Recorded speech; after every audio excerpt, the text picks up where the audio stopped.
বাংলাদেশের কোনো মোমেন কোনো আবুলকে সাপোর্ট করতে পারে না, ওই বাউল আবুলকে সাপোর্ট করতে পারে না।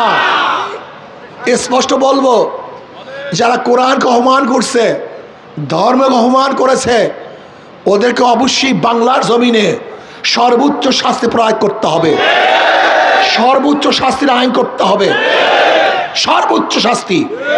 যে কোরআন ও হাদিস, কোরআন ও সুন্নাহ, আল্লাহ আল্লাহ রসুলকে অপমান করবে, আমরা বাংলাদেশের মানুষ তাদেরকে ফাঁসি দেখতে চাই, অন্য কোনো আইন দেখতে চাই না, ফাঁসি দেখতে চাই। কি সবাই রাজি আছেন ইনশাআল্লাহ? কে রাজি আছেন হাত তোলেন। আলহামদুলিল্লাহ। যারা কোরআন সুন্নাহ ইসলামের অপমান করবে তাদের বিরুদ্ধে আইন পাশ করতে হবে, সর্বোচ্চ আইন ফাঁসির আইন করতে হবে, অন্য কোনো আইন নেই। দুরূদ শরীফ পড়ি। আল্লাহুম্মা সাল্লি আলা সাইয়্যিদিনা ওয়া নাবিয়িনা ওয়া শাফিঈনা ওয়া হাবিবিনা মাওলানা মুহাম্মদ সাল্লাল্লাহু আলাইহি ওয়া আলা আলিহি ওয়া আসহাবিহি ওয়া বারাকা ওয়া সাল্লাম। আল্লাহুম্মা সাল্লি আলা সাইয়্যিদিনা ওয়া নাবিয়িনা ওয়া শাফিঈনা ওয়া হাবিবিনা মাওলানা মুহাম্মদ সাল্লাল্লাহু আলাইহি ওয়া আলা আলিহি ওয়া আসহাবিহি ওয়া বারাকা ওয়া সাল্লাম। সবাই দুরূদ শরীফ পড়ি। আল্লাহুম্মা সাল্লি আলা সাইয়্যিদিনা ওয়া হাবিবিনা মাওলানা মুহাম্মদ সাল্লাল্লাহু আলাইহি ওয়া আলা আলিহি ওয়া আসহাবিহি। মাইকের সাউন্ড দেন। আল্লাহ পাকের শুকর যে মাওলাই কারিম আপনাকে আমাকে আজকের দিনে হয়তোবা আমরা বলতে পারি বাংলাদেশের মধ্যে বা অন্য বাংলাদেশের আশেপাশে রাষ্ট্রের মধ্যে এত বড় আজকে জুমার জামাত মনে হয় এখানেই অনুষ্ঠিত হতে যাচ্ছে। আজকে তো এরকম বড় অনুষ্ঠান বাংলাদেশে অন্য কোথাও নাই।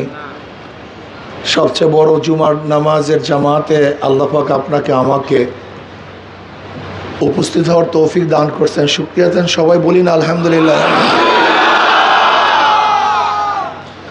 আমরা সময় বেশি নেব না। আমি যে আয়াত শরীফ তেলাওয়াত করেছি এর উপর কিছু আলোচনা করব, বাকি আল্লাহ পাকের ইচ্ছা। আল্লাহ পাক কালামে পাকের মধ্যে ফরমান, ইয়া আইয়ুহাল্লাযীনা আমানু দুখুলু ফিস-সিলমি কাফা, হে ঈমানদারেরা ইসলামের মধ্যে পরিপূর্ণ প্রবেশ করো। ওয়ালা তাত্তাবিউ খুতুওয়াতিশ শাইতান, অনুকরণ করিও না শয়তানের। কেন? ইন্নাহু লাকুম আদুউম মুবিন, এই শয়তান তোমাদের প্রকাশ্য গোপন দুশমন। দুশমনের কথা মানলে বিপদ আছে। দুশমন যত ভালো কথা বলুক না কেন এর পিছনে খারাপই আছে। কি কথা ঠিক না? দুশমনের কথা কেউ মানে না কি ভাই? এর জন্য দুশমন যেহেতু শয়তান, শয়তানের ইত্তেবা অনুসরণ করা যাবে না। আপনারা অনেকেই জানেন ঈমান ও ইসলাম যখন একই জায়গায় আসে তখন ঈমানের অর্থ হয় বিশ্বাস, ইসলামের অর্থ হয় বাহ্যিক আমল। ঈমান ও ইসলাম যখন পৃথক পৃথক জায়গায় আসে তখন ঈমানের দ্বারা ইসলাম উদ্দেশ্য, আবার ইসলামের দ্বারা ঈমান উদ্দেশ্য। অর্থাৎ ঈমান ও ইসলাম যখন একই জায়গায় আসে, এবং আমি এই যে আয়াত ছিল তেলাওয়াত করছি এখানে ঈমান ও ইসলাম একই জায়গায় আসছে। ইয়া আইয়ুহাল্লাযীনা আমানু দুখুলু ফিস-সিলমি, হে ঈমানদারেরা ইসলামের মধ্যে পরিপূর্ণ প্রবেশ করো। তার মানে হলো এখানে ঈমানের দ্বারা অর্থ বিশ্বাস, ইসলামের দ্বারা উদ্দেশ্য বাহ্যিক আমল। ইজা ইস্তেমা ইফতারাকা ওয়া ইজা ইফতারাকা ইস্তেমা, যখন ঈমান ও ইসলাম এক জায়গায় হয়ে যায় তখন অর্থ ভিন্ন হয়ে যায়, যখন ভিন্ন হয়ে যায় তখন এক হয়ে যায়। এখানে ঈমানের অর্থ হবে বিশ্বাস। হে ঈমানদারেরা যারা বিশ্বাস করছো, যদি আপনি বিশ্বাসই না করেন, ভর্তি না হন, তা আপনাকে আদেশ দেবে কিভাবে? ঈমান তো চুক্তি। ঈমান, কথা বলেন, ঈমান কিসের নাম? চুক্তি। বলেন না, কি চুক্তি করছেন? আপনি দেখেন, এক ব্যক্তি 80 বছর পর্যন্ত নামাজ পড়ে নাই, এইমাত্র 80 বছর পর্যন্ত নামাজ পড়ে না, সে বেঈমান ছিল, কাফের ছিল, এইমাত্র ঈমান আনছে, তার কি পিছনের নামাজ কাজা করতে হবে? কিন্তু এক ব্যক্তি মুমিন 80 বছর নামাজ পড়ে নাই, তাকে কারণটা কি? এই তো মাশাআল্লাহ, আমার সাথে আল্লাহর সাথে চুক্তি আছে, আমি এই কাজটা করব তোমার সাথে।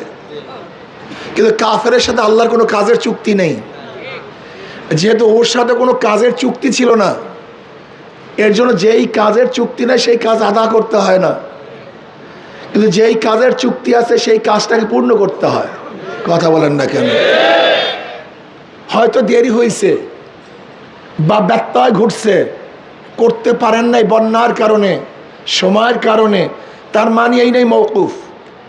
ধরেন আপনি সরকারের সাথে কন্ট্রাক্ট করছেন, চুক্তি করছেন, আপনি এই কাজটা করবেন, কিন্তু কি হয়েছে?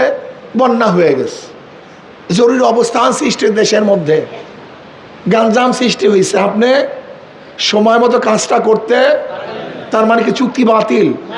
না, চুক্তি বাতিল না, চুক্তি নবায়ন করা হবে, সেই কাজটাকে আঞ্জাম দিতে হবে, আপনাকে অবশ্যই সেই কাজটাকে পূরণ করতে হবে। আমরা যারা ঈমান আনছি, আল্লাহর সাথে চুক্তি, আমানতু বিল্লাহি ওয়া মালাইকাতিহি ওয়া কুতুবিহি, আমি বিশ্বাস করি আল্লাহ তোমাকে, তোমার কিতাবকে, ফেরেশতাদেরকে, কিয়ামতকে, হিসাবকে, মিজানকে, পুলসরাতকে, তকদিরকে, ভালোকে, মন্দকে, রেজেককে, আমি তোমাকে বিশ্বাস করি, সব কিছু বিশ্বাস করি তোমার থেকে। লা ইলাহা, বলেন ব্যাস, কি বললেন? লা ইলাহা, নাই কোনো ইলাহ। ইলাহ কি জিনিস? ইলাহ কাকে বলা হয়? ইলার ব্যাপকতা আছে অনেক, ইলাহ বর হক, ইলাহ বর বাতিল। ইলাহ এমন একটা শব্দ যার মধ্যে হক ইলাও আছে, বাতিল ইলাও আছে। আর ওয়াইতা মানিত্তাখাজ ইলাহু হাওয়াহু, এখানে ইলার দ্বারা বাতিল। আল্লাহ পাক এখানে হাওয়াই নফসকে ইলাহ বলছেন। হাওয়াই নফসকে ইলাহ বলার কারণটা কি? হাওয়াই নফসকে ইলাহ বলার কারণ, হাওয়াই নফসের কথা তুমি শুনছো, আর ইলার কথা বান্দা শোনে। কথা কয় না? মাবুদের কথা কে শুনে? মালিকের কথা কে শুনে? বান্দা শুনে, গোলাম শুনে। ইলার কথা গোলাম শুনে। যেহেতু তুমি নফসের কথা শুনছো, তুমি নফসে কি ইলা মানছো, আমাকে ইলা মানো নেই। ইলা এমন একটা শব্দ, ইলা বর হক, ইলা বর বাতিল। এই শব্দটা দিনের মতো। দিন এমন একটা শব্দ যা ইলা, দিন বর হক, দিন বর বাতিল। যেমন লাকুম দীনুকুম ওয়ালিয়া দিন, তোমাদের জন্য তোমাদের দিন, আমাদের জন্য। এখানে বেঈমানদের জন্য তাদের ধর্মকে দিন ব্যবহার করা হয়েছে, মুসলমানদের জন্য তাদের ধর্মকে একই দিন শব্দ ব্যবহার করা হয়েছে। হুয়াল্লাযী ফিস সামাই ইলাহুন ওয়া ফিল আরদি ইলাহুন, আসমানেও ইলা, জমিনেও কি? এখানে ইলার দ্বারা ইলা বর হক, ওখানে ইলার দ্বারা ইলা বর বাতিল। লা ইলাহা, নাই কোন ইলা।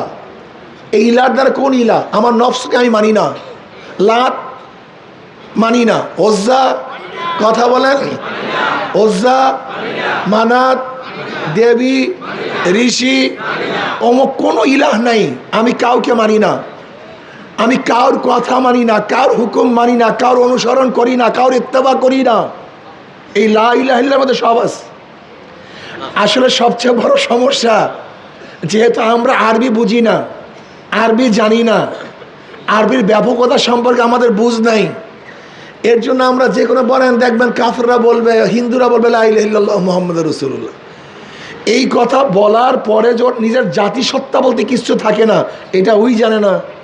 যেন আমি বলছি লা ইলাহা ইল্লাল্লাহ মুহাম্মাদুর রাসূলুল্লাহ, এখন আমার নীতি, আমার আদর্শ, আমার চরিত্র, আমার কথা, আমার কথন, আমার দিক, আমার চলা, আমার ফেরা বলতে আমার কিচ্ছু নেই। আমি তো সবই বলছি লা ইলাহা, আমি কিচ্ছু না, আমার নফস কিচ্ছু না, আমার আদর্শ, আমার মত, আমার দিক, আমার পথ, আমার আইন, আমি সবই ইনকার করছি, লা ইলাহা নাই, কিচ্ছু নাই।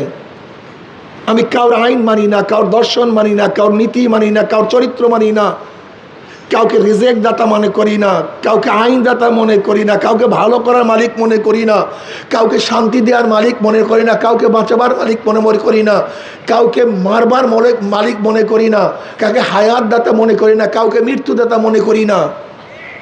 কথা বুঝাতে পারি না আমি। লা ইলাহা কি মনে করছেন এইটাকে? এটা মারাত্মক কলেমা। তো মুসা আলাইহিস সালাতু ওয়াস সালাম বললেন, মাওলা হে, তুমি আমাকে এমন একটা কলেমা শিক্ষা দাও যে এই কলেমা আমার জন্য স্বতন্ত্র হবে, অন্য কাউকে শিক্ষা দাও নাই। আল্লাহ বললেন, বলো লা ইলাহা ইল্লাল্লাহ। কাল আল্লাহ কলেমা তো সবার কমন কলেমা, কিন্তু সমস্ত নবীদের একই কলেমা। আল্লাহ বললেন, দেখ মুসা, সাত এবং আসমান এবং জমিনকে এক পাল্লায় রাখো, আর শুধু লা ইলাহা ইল্লাল্লাহকে এক পাল্লায় রাখো। লা ইলাহা ইল্লাল্লাহর পাল্লা ওজন হয়ে যাবে। বুখারীর মধ্যে রওয়ায়াত আছে, মান ক্বালা লা ইলাহা ইল্লাল্লাহ তুফলিহুন, যারা লা ইলাহা ইল্লাল্লাহ পড়বে তারা কামিয়াব হয়ে যাবে। নবী আলাইহিস সালাতু ওয়াস সালাম আবু হুরায়রাকে বললেন, আমার জুতা নিয়ে যাও, আমার জুতা সাথে রাখো, এলান করে দাও লা ইলাহা ইল্লাল্লাহ পড়বে, সবাই মাফ হয়ে যাবে, সবাই জান্নাতে চলে যাবে। ওমর ইবনে খাত্তাব রাদিয়াল্লাহু তাআলার সাথে দেখা, কি রে, কি কইতে আসো আবু হুরায়রা? বলে, এই যে দেখো নবীর জুতা আমার সাথে, আমাকে পাঠাইছেন। নবী বলছেন, যারা বলবে লা ইলাহা ইল্লাল্লাহ তারা জান্নাতে চলে যাবে। তাহলে খবরদার, চল এখান থেকে ভাগ। আদেশ করছেন নবী সাল্লাল্লাহু আলাইহি ওয়াসাল্লাম। ওমর রাদিয়াল্লাহু তাআলা ধৈর্য নিয়ে আসছে, চল।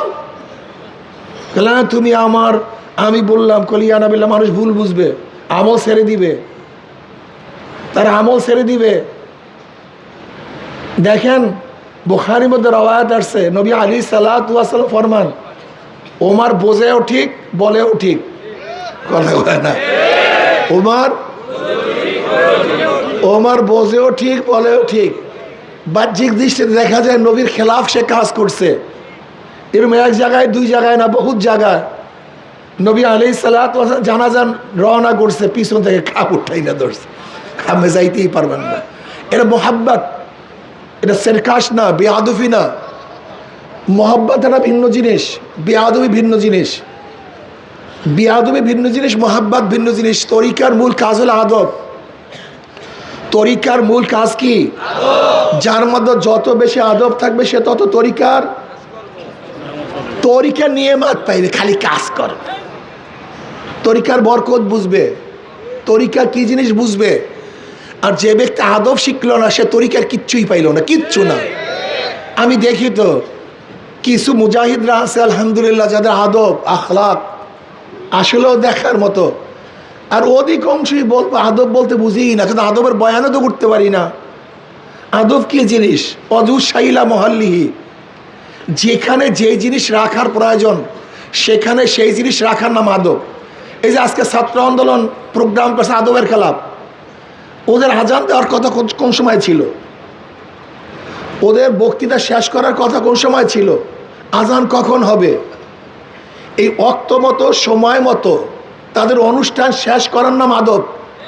ওরা ওয়াক্ত মতো, সময় মতো শেষ করতে পারে, আদবের খেলাফ হয়েছে।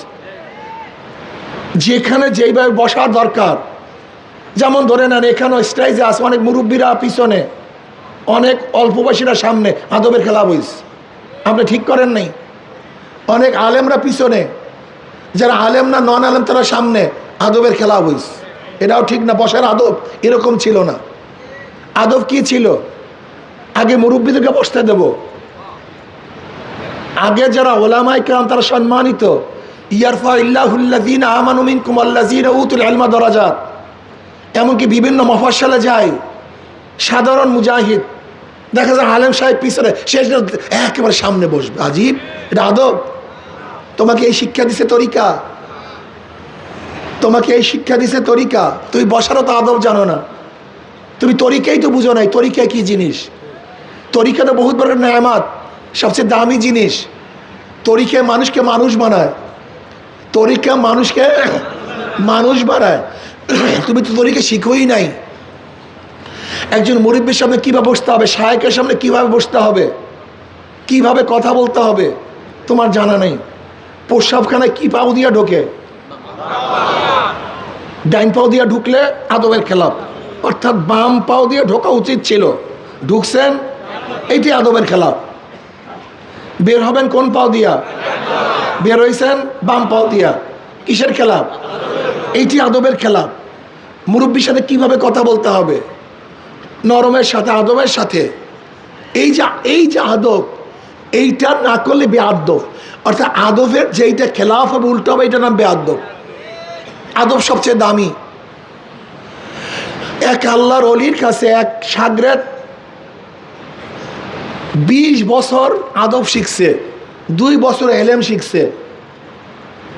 সে বলছে, আফসোস আমি 2 বছর এলেম না শিখিয়া ওই 2 বছর আদব শিখতাম। আদব সবচেয়ে দামি। বেআদব মাহরুমি গাছতাস ফজলে রব। যাই হোক, কথা লম্বা হয়ে গেছে, কথা আমি বেশি বলবো না। লা ইলাহা যখন আপনি বলবেন, জাতির সত্তা বলতে কিচ্ছু নেই, নিজের এখতিয়ার বলতে কিচ্ছু নাই। সব কিছুর মালিক কে? সব কিছুর মালিক আল্লাহ। আমাদের বর্তমান বাংলাদেশে কিছু ভণ্ড দেখা দিছে। কি দেখা দিছে? এই যে এক ভণ্ড বাউল, এই এক ভণ্ড বাউল আবুল, আবার লালন, এগুলি সবই ভণ্ড। এই মারেফাতের নামে, এলমে তাসাউফের নামে, এলমে বাতিনের নামে নামাজ নাই, রোজা নাই, পর্দা নাই, শরিয়াত নাই, কিচ্ছু নেই, হালাল হারামের তমিজ নাই। ও বলে আমি মারেফাতের ইমাম, মারেফাতের পীর। ও শয়তানের পীর, মারেফাতের পীর না।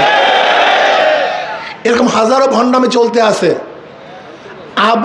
আবুলের পিছনে আর এক আবুলরা সহযোগিতা করতে আছে। যারা আবুলের সহযোগিতা করে ওইটাও আবুল। এই কথা ঠিক নয়। তুমি কে ভেবেছ? আজকে দেখা যায় বেশ কিছু লোক আবুলের সাপোর্ট করতেছে। বাংলাদেশের কোনো মোমেন কোনো আবুলকে সাপোর্ট করতে পারে না। ওই বাউল আবুলকে সাপোর্ট করতে পারে না। স্পষ্ট বলবো, যারা কোরআনকে অপমান করছে, ধর্মকে অপমান করেছে, ওদেরকে অবশ্যই বাংলার জমিনে সর্বোচ্চ শাস্তি প্রয়োগ করতে হবে। সর্বোচ্চ শাস্তির আইন করতে হবে, সর্বোচ্চ শাস্তি। যে কোরআন ও হাদিস, কোরআন ও সুন্নাহ, আল্লাহ আল্লাহ রসুলকে অপমান করবে, আমরা বাংলাদেশের মানুষ তাদেরকে ফাঁসি দেখতে চাই।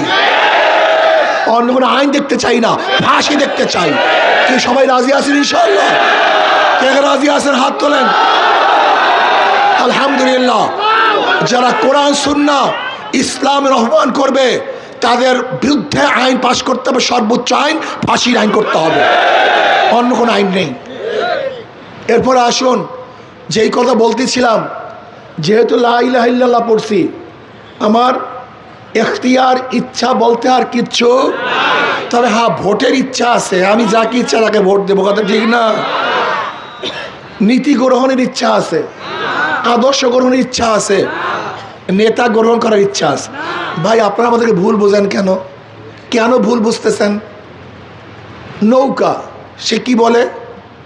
আমাকে নির্বাচিত করো, আমি সেকুলারিজম, ধর্ম নিরপেক্ষবাদ প্রতিষ্ঠিত করব।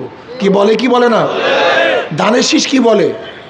আমাকে নির্বাচিত করো, আমি ডেমোক্রেসি, আমি গণতন্ত্র প্রতিষ্ঠিত করব। কাস্তে কুরাল, সে কি বলে? আমাকে নির্বাচিত করো, আমি কি করব? কমিউনিজম, আমি কমিউনিজম, সাম্যবাদ প্রতিষ্ঠিত করব। হাত পাখা কি বলে? আমাকে নির্বাচিত করো, আমি কোরআন ও সুন্নাহর আইন পাশ করব। প্রতীকটা কি? একটা আদর্শ। কথা বলেন না কেন? প্রতীক কি? জোরে বলেন। নৌকা মানি ধর্ম নিরপেক্ষ, সেকুলারিজম। ধানের শীষ মানি গণতন্ত্র, ডেমোক্রেসি। কাস্তে কুরাল মানি কমিউনিজম, সাম্যবাদ। হাত পাখা মানি কোরআন ও সুন্নাহ ইসলাম। এটা প্রতীক না তো, এটা আদর্শ। তুমি কেন বুঝো না? তোমার মাথার মধ্যে গোল। তুমি একটা মূর্খ জাহেল। তুমি আমাকে ভাবছো, আমাদেরকে ভাবছো আমার ক্ষমতায় যেতে চাই। ইসলামী আন্দোলন ক্ষমতায় যেতে চায় না, ইসলামকে ক্ষমতায় নিতে চায়। ইসলামী আন্দোলন চিনোই নাই। তোমার সমস্যা এখানে, তোমার মাথার মধ্যে সমস্যা।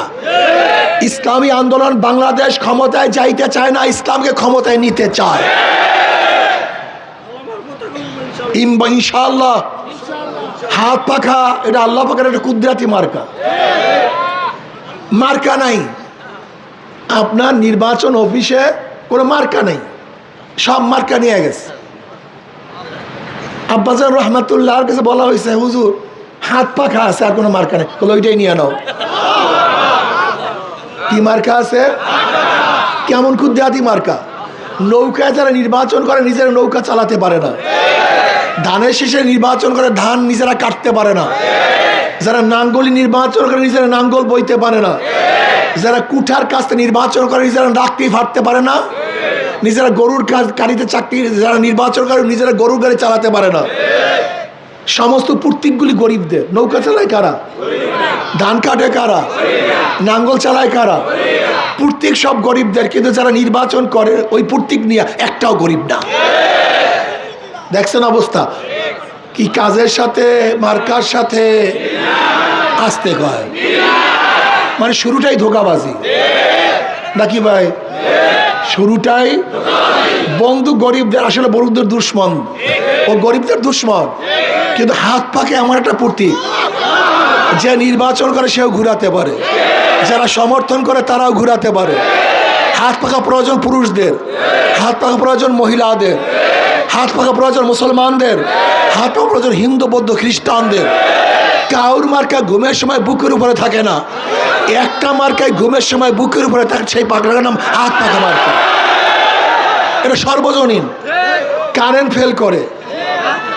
হাত পাখা সবাইকে শান্তি দেয়। কাজী আমি বিশ্বাস করি এটা কুদরতি মার্কা, আল্লাহ দিয়েছে আমাদেরকে, এটা পাইছি, আল্লাহ দিছে। বহন করতে সুবিধা, চলতে সুবিধা। কারোর প্রতি সবসময় কাজে লাগে না, হাত পা কইছে দেখেন কাজে লাগতেই আছে, ও ঘুরতেই আছে। আজকে হোক কালকে হোক ইনশাআল্লাহ এখলাসে থাকেন, এখলাসে থাকেন, এখলাসের উপরে থাকেন। এখলাস বুঝেন তো? হ্যাঁ, কসু বুঝেন এখলাস। এখলাস খালেস, নিরাঙ্কুশ, ভেজাল মুক্ত। টুপিটা পরিষ্কার না ময়লা? এক নিপ পরিমাণ কালি থাকলেও এটার এখলাস নাই, পূর্ণ সুস্থ নাই, সে কিছুটা হলো অপবিত্র আছে। এখলাসের নাম যার মধ্যে কোনো কালি বলতে থাকবে না, পরিষ্কার। তাই দিনের জন্য কাজ করবেন, মাঝে মাঝে ভেজাল হয় যে আমি যেন হই, আমি যেন পাই, এখলাস নাই, ভেজাল আছে, কথা ঠিক না? এই এখলাস যদি কায়েম করতে পারেন কামিয়াব হয়ে যাবেন ইনশাআল্লাহ। এখলাস সবচেয়ে দামি। যাই হোক, আজকের থেকে ইনশাআল্লাহ যে সমস্ত ভাইরা আসছেন বিভিন্ন এলাকার থেকে আজকে নামাজ পড়ে, ভুল বুঝিয়েন না ভাই। আমার বাবারা মুসল্লিয়ানে কেরাম, ভুল বুঝিয়েন না। ওদেরকে বারবার পরীক্ষা করছেন, বারবার ফেল করছে। ওরা বারবার ফেল করছে নাকি পাস করছে? ওদেরকে আর পরীক্ষা করবেন কি? যারাকে পরীক্ষা করছেন, নৌকাকে বারবার পরীক্ষা করছেন, ধানের শীষকে, নাঙ্গলকে বারবার পরীক্ষা করছেন, হাত পাখাকে এখনো পরীক্ষা করেন নাই। আমার অনুরোধ থাকবে, মনে কিছু নিয়েন না, এটা দাবির জন্য বলছি। এইবার হাত পাখাকে পরীক্ষা করা রাজি আছেন তো ইনশাআল্লাহ? একটা বার পরীক্ষা করেন, একটা বার। মনে কিছু নিয়েন না, হুজুরের নামাজে ডাকিয়া হাত পাকার কথা বলে না। হাত পাকার কথা আমি বলি নাই, আমি বলি নাই। যেহেতু আদর্শ হাত পাকার ইসলাম, আর এখানে বসছি ইসলামের কথা বলার জন্য। আমার মন আমাকে ইসলামের জন্য কথা বলাইছে নাকি ভাই? যদি হাত পাকে ডেমোক্রেসি হইতো তাহলে আমি কথা বলতাম না। কাজে আল্লাহ আমাদের সবাইকে কবুল করে নেন, আল্লাহ আমাদের সবাইকে ইসলামে থাকার তৌফিক দান করেন। আগামীতে ইনশাআল্লাহ সবাই কাজ করবেন। আর মাহফিলে যখন যাই, আপনারা মাহফিলের স্লোগানগুলি হাত পাকা করেন কেন? যখন মাহফিলে যাই তখন মাহফিলের স্লোগানগুলি হাত পাকা করেন কেন? এইটা আদবের খেলাফ। মাহফিল সর্বজনীন রাখেন, সবার জন্য মাহফিল রাখেন। যখনই আপনি হাত পাকা করবেন, ওই ব্যক্তির মধ্যে জং আছে, এক ব্যক্তির মধ্যে এখন পর্যন্ত পরিষ্কার না, সে মাহফিলে আসবে, কলব পরিষ্কার করবে। কি কথা ঠিক না? যখনই মনে করবে হাত পাকার স্লোগান চলতেছে, বলে হাত পাকার মিছিল, হাত পাকার সে মিটিং, মাহফিলে যাব না, ওই ব্যক্তিকে মাহরুম করিয়া দিলেন। এটা আদবের খেলাফ। কেন? জনসভায় হাত পাকা করবো, কোনো সন্দেহ নেই, কিন্তু মাহফিলগুলিকে সবার জন্য, সমস্ত রুগীদের জন্য উন্মুক্ত রাখেন। মাহফিলগুলিকে সমস্ত রুগীর জন্য আগে রুগী আসতে দেন, নাহলে চিকিৎসা করবেন কি? আপনি নিজে নিজে চিকিৎসা করবেন? আপনি আর আপনার মামু কাজ করবেন নাকি ভাই? না, সুন্দর কাজ করা শুরু করছেন আপনারা। কেন? আমার 10 টাকা আমি আর আমার মামু আর খালু, অন্য কেউ না। আপনার মাহফিলে আপনি আর অন্য কেউ না, সব শেষ করে ফেলাইতে আস। ইস্তেমায় গিয়া, ইস্তেমা হালকায় গিয়া, ওখানে যেইভাবে ইস্তেমা হালকার কাজ সেইভাবে করবেন। যদি কোনো সময় লাগে ভিন্ন, এগুলি আল্লাহর কুতুব যেইভাবে রাখছে এইভাবে রাখেন। চালাকি করিয়েন না, সব জায়গায় চালাকি হয় না, সব জায়গায় চালাকি ঠিক না। আপনাদের সেই মহাব্বত আমাদের মোটেও কম না, বেশি ভালো না। যদি কেউ মার চেয়ে বেশি দরদ দেখায়, মায়ের এক খুশি হয়, মানে মায়ার এক খুশি। আমরা বুঝি কোন জায়গায় কি করতে হবে। যাই মাহফিলে দেখি হাত পাকা, তা আমাদের হাত পাকার বিরোধী লোক নাই? উনি কি মনে করে কন্ত বলেন? কাল হুজুর এসে হাত পাকার এখানে ভোট চাইতে, যাবো না মাহফিল, শেষ, মাহফিল দিয়ে শেষ করছেন। আর এখন মাহফিল বানাইছেন মামু আর খালুর মাহফিল, অন্য কোনো নতুন লোক নিয়ে আসবেন না। ওই নিজে তো আসেও না, বা যখন মনে চায় না তখন আসছে, বাস একটু বয়ান শুনে ভুক্কা দিয়ে চলে যায়। চরমনের মাহফিল ছিল মানুষ তৈয়ার করার কারখানা, সেই কারখানা ধ্বংস করে ফেলাইতে আসেন। কাজে আল্লাহ পাক রব্বুল আলামিন আমাকে এবং আমাদের সবাইকে শায়েখ রহমতুল্লাহ যেইভাবে, যেই পদ্ধতিতে, যতটুক যেখানে যেই কাজ করার জন্য বলছেন, ওই জায়গায় অতটুক কাজ করেন, বরকত হবে। ফাইজলামি করবেন, মাহরুম হয়ে যাবেন। আল্লাহ আমাদের সবাই কবুল করে নেন। কবুল জুমা 4 রাকাত সুন্নাত নামাজ আদায় করুন।